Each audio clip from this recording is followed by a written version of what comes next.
11 बजे के बुलेटिन की शुरुआत बड़ी खबर के साथ। रिया चक्रवर्ती की जमानत अर्जी पर सुनवाई चल गई है। भारी बारिश के चलते बॉम्बे हाई कोर्ट में छुट्टी हो गई है। अब अदालत कल करेगी सुनवाई। रिया और शौविक ने जमानत की अर्जी लगाई है, लेकिन जमानत की अर्जी में जिस तरह की दलील दी गई है ये अपने आप में बहुत ही अजीब है। रिया ने जमानत के लिए बहुत अजीबोगरीब किस्म की दलील दी है। इस दलील के तहत यह कहा गया है कस्टडी बढ़ी तो रिया की मानसिक हालत बिगड़ जाएगी। रिया के वकील ने लिखा, रिया सिर्फ 28 साल की हैं। एनसीबी जांच के अलावा 3 एजेंसीज की जांच, मीडिया ट्रायल का सामना किया। इन सब की वजह से रिया के मानसिक स्वास्थ्य पर गहरा असर हुआ है। अगर और कस्टडी में रखा गया हालत बिगड़ जाएगी।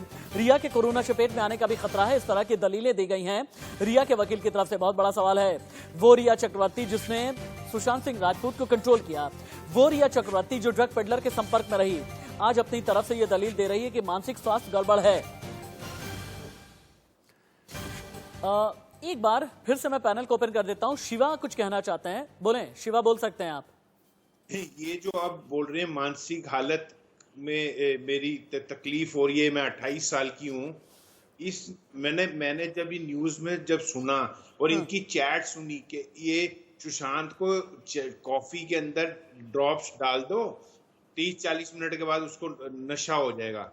मतलब एक विश्वास, मतलब जो एक दोस्ती के ऊपर एक दूसरे का जो विश्वास था, आई स्वेयर मेरे को मतलब एक जो भी दोस्त हैं, अपने हैं, एक विश्वास उनके ऊपर शक पैदा होना शुरू करवा दिया है मैडम जी ने।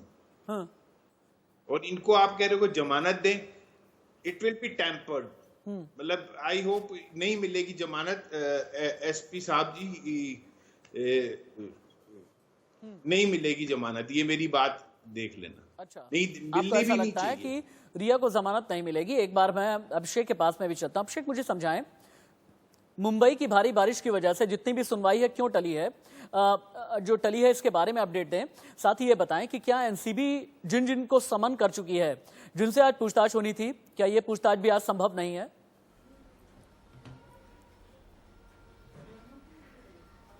बिल्कुल, देखिए सुनवाई जो टली है बॉम्बे हाई कोर्ट में, उसका वजह साफ है कि जो जिस तरीके से एक मूसलाधार बरसात हुई है और बरसात की वजह से ही तमाम मुंबई में जनजीवन अस्त-व्यस्त हो चुका है राशिद। इसकी वजह से ही आज का बॉम्बे हाई कोर्ट ने खुद फैसला किया है कि सुनवाई, यानी जो भी फैसले जितने भी आज सुनवाई हुए सभी के सभी को आज छुट्टी दे दी है। यानी आज कोई भी सुनवाई बॉम्बे हाई कोर्ट में नहीं होगी। और यही कारण है कि रिया चक्रवर्ती और जितने भी लोगों का बेल एप्लीकेशन सुनवाई होने वाली थी आज, वह सुनवाई आज बॉम्बे हाई कोर्ट में नहीं होने वाली है। अगली डेट क्या आएगी वह अब हाई कोर्ट डिसाइड करेगा। लेकिन हाँ, दूसरी तरफ अगर हम केपीएस मल्होत्रा के हवाले से जो खबर है, जो एनसीबी के ज्वाइंट डायरेक्टर ऑपरेशन है, उन्होंने साफ साफ कह दिया है कि हम तो वेट कर रहे हैं अपने गेस्ट हाउस में, जिसको जांच के लिए आना है आ सकता है, लेकिन हाँ बरसात की वजह से कोई नहीं आ सकता है तो उसके लिए हम आज की मोहलत देंगे, वो कल ज्वाइन हो सकता है। यानी आज कोई कंपलसरी नहीं है कि वो आना ही हो। तो यह अब डिसाइड करता है कि जो लोगों को बुलाया गया, देखिए 11 बजे टाइम दिया गया था, एक टाइम 2 बजे का दिया गया था, तो 2 बजे में काफी वक्त है। और अभी मुंबई में बरसात कई जगहों पर रुकी हुई है, काफी रिमझिम बरसात हो रही है, तो हो सकता है तब तक का मुंबई में जो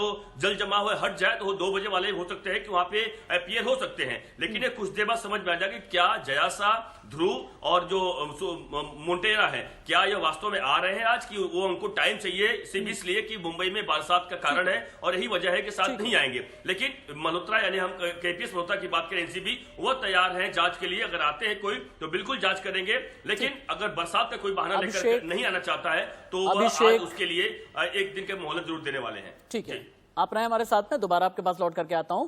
सुनील शुक्ला काफी देर से बहुत कुछ कहना चाहते हैं। सुनील शुक्ला, रिया चक्रवर्ती का यह कहना है, उनके वकील ने यह दलील दी है कि मानसिक तौर पर सेहत बहुत ज्यादा बिगड़ती जा रही है रिया की। हालांकि कानूनी दांवपेच खेलते हुए इस तरह की चालबाजियां चली जाती हैं वकीलों की तरफ से। विष्णु शर्मा जी, मुझे माफ कीजिएगा, लेकिन मुझे पता है कि इस तरह की दलीलें तो पेश की जाती हैं। सुनील शुक्ला, क्या वाकई में इतनी इनोसेंट हैं? क्या मानसिक तौर से इतनी कमजोर है रिया? वो रिया जिसकी वजह से सुशांत सिंह राजपूत ने सुसाइड कर लिया, वो रिया जो ड्रग पेडलर के संपर्क में थी, वो रिया जिसने ड्रग प्रोक्योर की, वो रिया जिसने ड्रग सप्लाई की। बताओ सुनील। दुनिया को ड्रग्स देने वाली लड़की ड्रग पेडलर आज वो बेल के लिए सामने कोर्ट के सामने गुहार लगा रही है कि मेरे दिमाग को मानसिक मेरी स्थिति खराब हो जाएगी।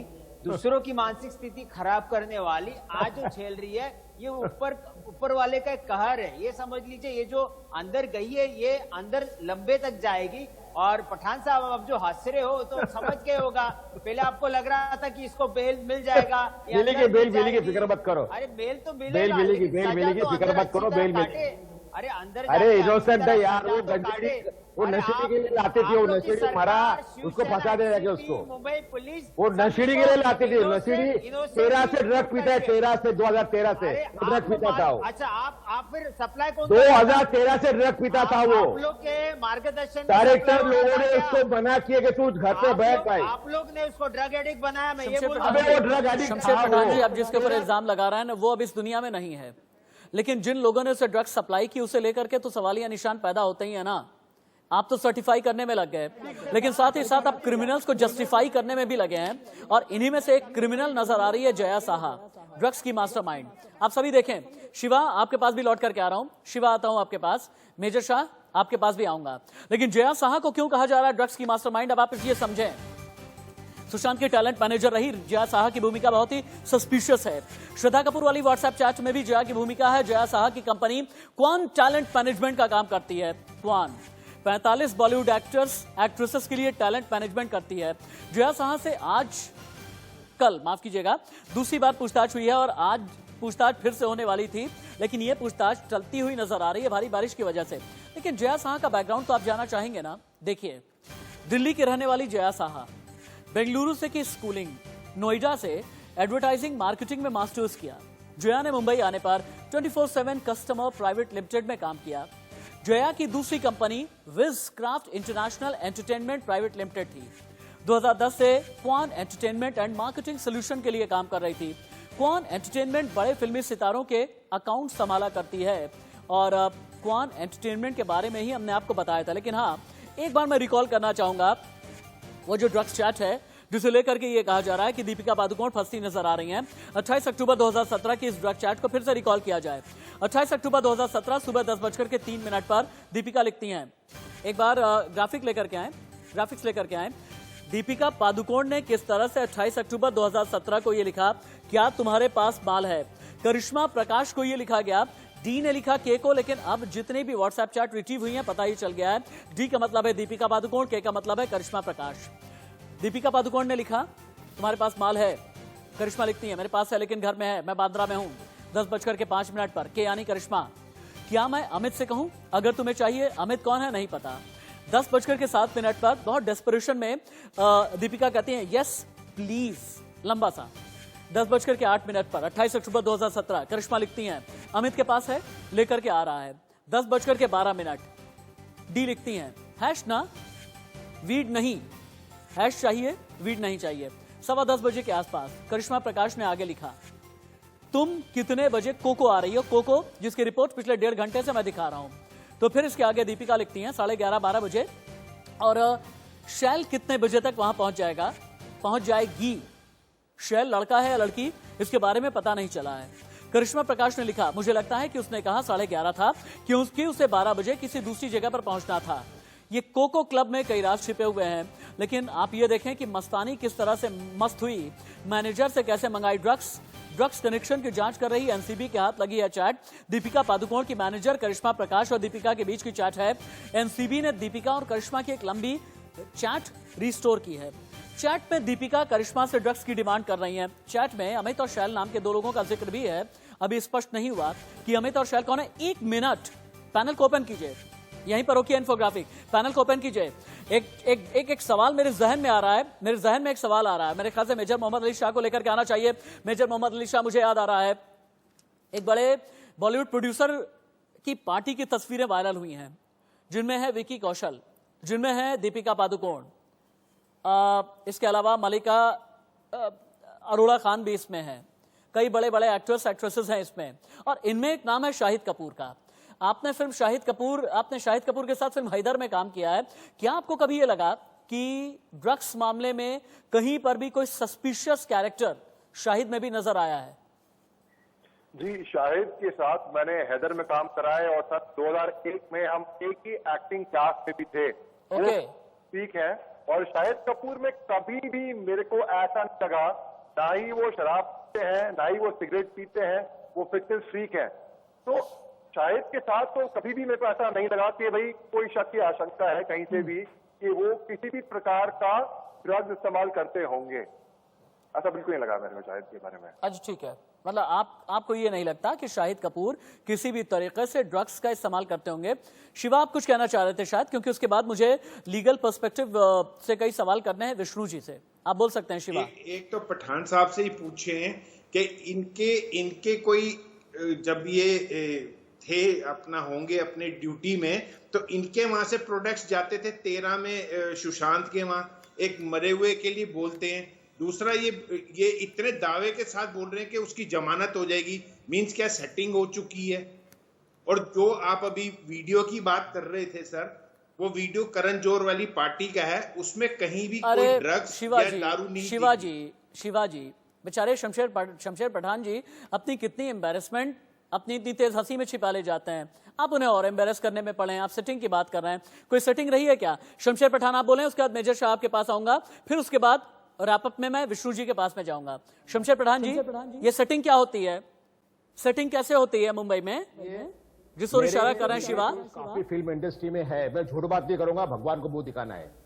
रात में एक एडिटर से मेरी बात हुई, उन्होंने कहा 2013 से, वो एडिटर है, नंबर 1 एडिटर है, उन्होंने रात में मुझे कहा कि 2013 से ये ड्रग लेता था, 2013 से शूटिंग बंद करता था।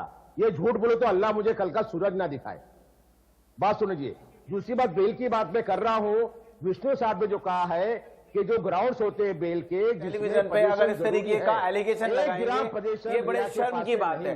अगर उसके परिवार, उसके मैं राशि जी, मैं उसके परिवार को बोलता हूं कि अगर इनके अगेंस्ट डेफेमेशन का केस फाइल होगा। आप पुराने मैटर में या पुराने चैट के ऊपर आप बात कर रहे हैं, that can not be the conclusive evidence to get the bail. इसलिए मैं कह रहा हूं, विष्णु साहब ने कहा कि बेल उसको हो जाएंगी, मैं भी वही कहता हूं, क्योंकि मैं लीगल बात कर रहा हूं, जज्बात में बात नहीं कर रहा हूं। और जहां तक कि रिया का सवाल है, वो रियली 3 एजेंसी को उसने बिल्कुल ब्रेव तरीके से उसने पूरा हैंडल करी उनको। अगर एक आदमी दूसरा ऑर्डिनरी आदमी होता, he would have committed suicide, the whole family would have committed suicide. ठीक है, सतीश माने साहब है 12। Rashid sir 1 second. हाँ सुशील जी 1 सेकंड, मुझे क्या करेगा तुमको उससे पैसों से? अरे 12 एक एक करके एक एक करके शमशेर पठान ने शिवा बोलेंगे। गलत बात। 1 मिनट मैं बता देता हूं, मैं सीक्वेंस बना देता हूं, मैं सीक्वेंस बनाता हूं। शिवा बोलेंगे, फिर सुनील शुक्ला बोलेंगे, फिर उसके बाद मेजर शाह बोलेंगे, और विष्णु जी आपके पास भी आ रहा हूं, मुझे पता है आपको कई बातें बोलनी है। शिवा जी बहुत जल्दी बोले आप। जी सर, एक बात बताइए कि अगर हमारे सिस्टम में अब हम 1913 की, हम 17 की चैट निकाल रहे हैं, हम 13 से इस चीज को पूरा ढूंढ रहे हैं, तो क्या हम लोग पहले नहीं रोक सकते? हाँ। कुछ लोगों को मरने की इंतजार कर रहे हैं, या कोई ऐसा जो जनरेशन फ्यूचर की तबाह होने वाली है उसको रोके? क्या सिस्टम को नहीं मालूम? क्या इसमें गवर्नमेंट फेलियर नहीं? ड्रग्स बंबई में, लोखंड वाला में, अंधेरी में नहीं बनते। ये कहीं ना कहीं से तो हिंदुस्तान में पहुंच ही रहे हैं। मेजर शाह शायद आप कई लोगों को रिस्पॉन्ड करना चाह रहे थे। एक चीज मैं समझना चाहूंगा, क्योंकि आज की बात नहीं है, 80 के दशक में, 90 के दशक में 2 चीजें बहुत ही ज्यादा कॉमन नहीं है, और आज भी वो ये कि बॉलीवुड से नाता अंडरवर्ल्ड का भी रहा है और ड्रग्स वर्ल्ड का भी रहा है। और खासतौर से जो ड्राई ड्रग्स बॉलीवुड में चला करती हैं, कोई नई बात नहीं है। ये बताएं कि पेडलर्स की जो जड़ है बॉलीवुड इंडस्ट्री में कहां तक जाती है? इन पेडलर्स को शय देने वाले लोग कौन होते हैं, कहां पर बैठे होते हैं? इन पेडलर्स की जड़ क्यों नहीं कट पाती है? अच्छे क्रिमिनल्स कट गए। मुंबई में जितने बड़े बड़े टेररिस्ट रहते थे, उनकी भी जड़ काट डाली गई। मुंबई पुलिस अपने आप को स्कॉटलैंड यार्ड पुलिस कहती है, लेकिन उसके बावजूद भी क्या ये माना जाए, इन ड्रग पेडलर्स की वजह से मुंबई में कोई एक छोटी पैरेलल इकोनॉमी चलती है जिसे कोई भी तोड़ना नहीं चाहता? जी, मैं आपको ये बोलूंगा कि power, money and fame, corrupt, जिसके पास बेशुमार दौलत अचानक से आ जाती है, तो वो कहीं ना कहीं भटक जाता है।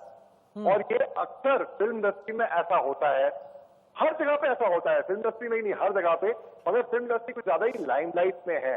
दूसरी बात, क्योंकि मैं सुशांत सिंह राजपूत को पर्सनली जानता था और उसके साथ मेरा इंटरेक्शन बहुत ही अच्छा रहा है, जब भी हुआ था बड़े अच्छे थे, वो गले मिले कुछ। और ऐसे आदमी कभी कोई नहीं बोल पाएगा कि वो सुसाइड कर सकते थे। ठीक है, लेकिन इसका कहना ये नहीं होगा कि मतलब जो आदमी खुशमिजाज दिखता है वो सुसाइड नहीं कर सकता है। अब ओके, क्या ठीक है है। वो तो इन्वेस्टिगेशन जी हाँ, बताएगी ठीक आगे। है, और ओके, ठीक है। अब मैं एक बार विष्णु शर्मा जी आपके जरिए ये जानना चाहूंगा कि अभी तक जितने एविडेंसेस मिले हैं, चाहे वो चैट हो, चाहे पेडलर्स का अरेस्ट होना हो, या फिर जो ड्रग्स सप्लाई करने वाले अरेस्ट होते हैं, नेटवर्क के बारे में जो भी पता चला है, इन सभी को देखते हुए क्या आपको लगता है कि दीपिका पादुकोण, नम्रता शिरोडकर, श्रद्धा कपूर और इसके अलावा सारा अली खान या फिर रकुल प्रीत, जितने भी नाम सामने आए हैं, ये वाकई फंस सकते हैं? देखिए, सबसे पहले तो जया का अरेस्ट होगा इसके अंदर। ये जया का अरेस्ट इस केस के अंदर एक तरीके से आप समझ लीजिए एनसीबी 2 दिन इन्वेस्टिगेशन कर चुकी है। किसी भी पल उसको जया को और करिश्मा को अरेस्ट कर सकती है, क्योंकि जया के अगेंस्ट जो एविडेंसेस आए हैं कि उसने इन एक्ट्रेसेस को वो कॉन्ट्राबेंड ड्रग्स प्रोवाइड की, वो कहां से आई, पेमेंट कहां से आया, पेमेंट कहां गया, अमित का क्या रोल था, अमित ने क्या प्रोवाइड किया, अमित किससे लेके आया। देखिए, इसमें जया और करिश्मा की जो अरेस्ट है वो आप समझ लीजिए बहुत सुनिश्चित है। इसको कोई नहीं टाल सकता, क्योंकि इन्वेस्टिगेशन में कितना ही सपोर्ट करते हैं, लेकिन इन्वेस्टिगेशन के बाद ये नहीं बता पाएंगे कि वो पैसा कहां से आया, पैसा कहां से गया, प्रोक्योरमेंट कहां, लास्ट स्टेज जहां से ड्रग आ रहा है वो कौन कौन से पेडलर थे जिनसे इनको ड्रग मिला। दूसरी बात आती है कि ये रकुल प्रीत का और दिया मिर्जा का और सारा अली खान का, देखिए इनके अगेंस्ट एनसीबी को एविडेंसेस इकट्ठे करने पड़ेंगे कि इन्होंने कंज्यूम किया, और कंज्यूम करने के साथ पेमेंट अगर इन्होंने अपने किसी भी चैनल से पेमेंट की है तो इन लोगों की मुश्किलें बहुत बढ़ सकती है, इंक्लूडिंग दीपिका की। दीपिका ने अगर कोई चीज मंगाई है उसकी पेमेंट या तो खुद की है या किसी के थ्रू की है। अगर किसी के थ्रू की है तो इसकी इनमें सबकी मुश्किलें बहुत बढ़ सकती हैं। No doubt they could be arrested. मेरे ख्याल से आप सभी मेरे साथ में रहें, आप सभी मेरे साथ में रहें। मुंबई की बारिश हम 11:30 भी दिखा सकते हैं। आप सभी मेरे साथ में रहें, क्योंकि एक और एंगल मैं लेना चाहता हूं, और वो एंगल है गुप्तेश्वर पांडे का, बिहार के डीजीपी गुप्तेश्वर पांडे।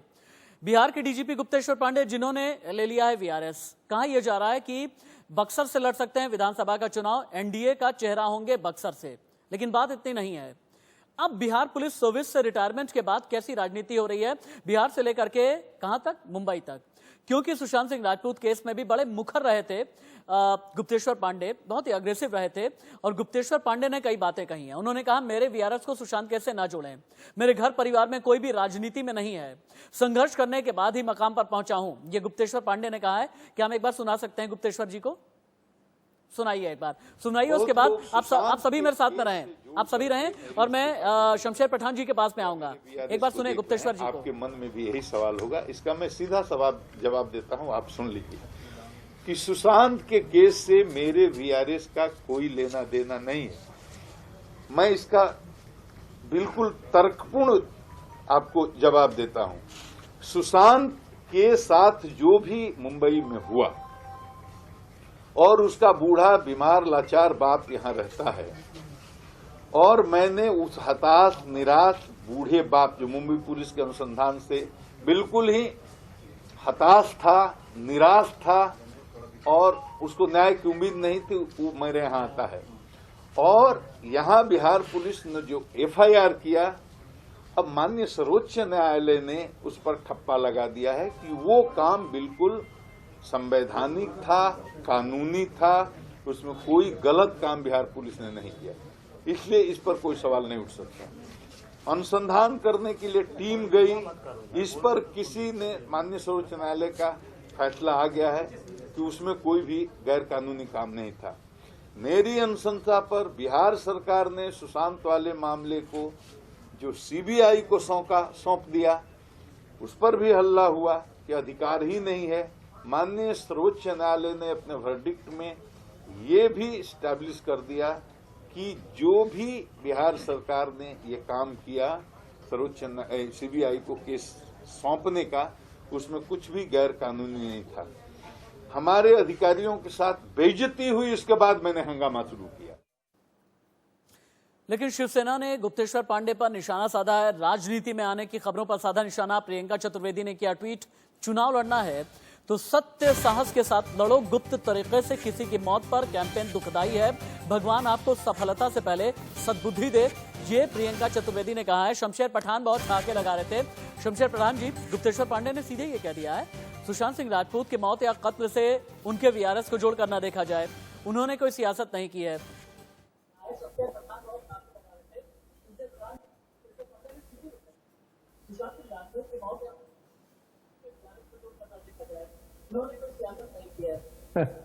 आपको लगता है कि वो सही बात कह रहे हैं? वो आपको लगता है वो सही बात कह रहे हैं कि उसका संबंध नहीं है बोल के? नहीं, I am a neutral journalist, I am not a जज। मैं किसी को जज क्यों करूंगा? मैं आप ही को जज नहीं कर पाया। आपने जो बोला मैंने आपको इनोसेंट समझ लिया। ये कोई आईपीएस ऑफिसर ऐसी बात करता है? और अभी ये वक्त में क्यों रिजाइन किए? अगर ये इलेक्शन नहीं लड़ेंगे तो समझो आदमी सच्चा है। अगर वीआरएस के बाद में इलेक्शन नहीं लड़ते हैं तो हम समझेंगे आदमी सच्चा है। ये भगवा गमछा लेके बैठा है आज, ये डेफिनेटली इलेक्शन लड़ने वाला है और टिकट दिया। अच्छा, आप मतलब ये कहना चाहते हैं कि आप ये कहना चाहते हैं कि जो सियासत वाले लोग होते हैं वो सच्चे नहीं होते, आप यही कहना चाहते हैं? मतलब आप सवाल उठा रहे हैं उद्धव ठाकरे पे, आप सवाल उठा रहे हैं शरद पवार पे, इसका मतलब ये है कि जितने भी सियासतदान हैं आप सभी पे सवाल उठा रहे हैं। टिप्पणी करना सही नहीं है, लेकिन आपको जवाब विष्णु शर्मा देना चाहते हैं। बड़ी बात यह है कि विष्णु शर्मा जितने अच्छे लॉयर हैं उनका पॉलिटिकल एक्यूमेन उतना ही अच्छा है। एक बार सुनिए, शर्मा जी बोले। शमशेर जी, आपको प्रॉब्लम है शिवसेना का पक्ष लेना है, चाहे वो गलत हो या सही हो। आपने अभी भगवा वर्ड यूज किया, आपने बोला सुशांत को चरसी, आपने बोला एक चरसी, एक सिर्फ एक बंदे से आपकी बात हुई कि एक एडिटर से मेरी कल रात को बात हुई कि वो 2013 से चरस लेता था, इसीलिए आप उसको चरसी बोल रहे हैं। ये बड़े शर्म की बात है कि आप नेशनल टेलीविजन मैं काम कर लेता हूँ, छोटे से ब्रेक के लिए रुकते हैं। मेजर मोहम्मद अली शाह आप, शिवा आप और सुनील शुक्ला, आपका क्लोजिंग कमेंट मैं जरूर लूंगा। एक छोटे कौन के कितने कांड हमने आपको बताए हैं। कौन एक ऐसी कंपनी है जो कि सवालों के घेरे में है और सीबीआई जांच में पहली बार कौन का नाम सामने आया था। कौन के डायरेक्टर मधु वर्मा मोंटेना को आज एनसीबी ने किया है तलब। और अभी की बड़ी खबर यह है कि मधु वर्मा मोंटेना पहुंच चुके हैं इस वक्त कौन के दफ्तर में। कौन के निदेशक मधु मोंटेना से एनसीबी की पूछताछ होगी। तस्वीरें आप देख पा रहे हैं मधु वर्मा मोंटेना। और मधु वर्मा मोंटेना एक ऐसा नाम जो कि को प्रोड्यूसर रहे हैं फिल्म गजनी के। मधु वर्मा मोंटेना एक ऐसा नाम जो कि जिन्होंने बड़ी बड़ी फिल्में प्रोड्यूस की हैं, रक्त चरित्र जैसी फिल्में प्रोड्यूस की हैं, बॉलीवुड के जाने माने प्रोड्यूसर हैं। कौन कंपनी के डायरेक्टर है, वही कौन कंपनी जिसके बारे में ये कहा गया कि रिया चक्रवर्ती को कमीशन दिया।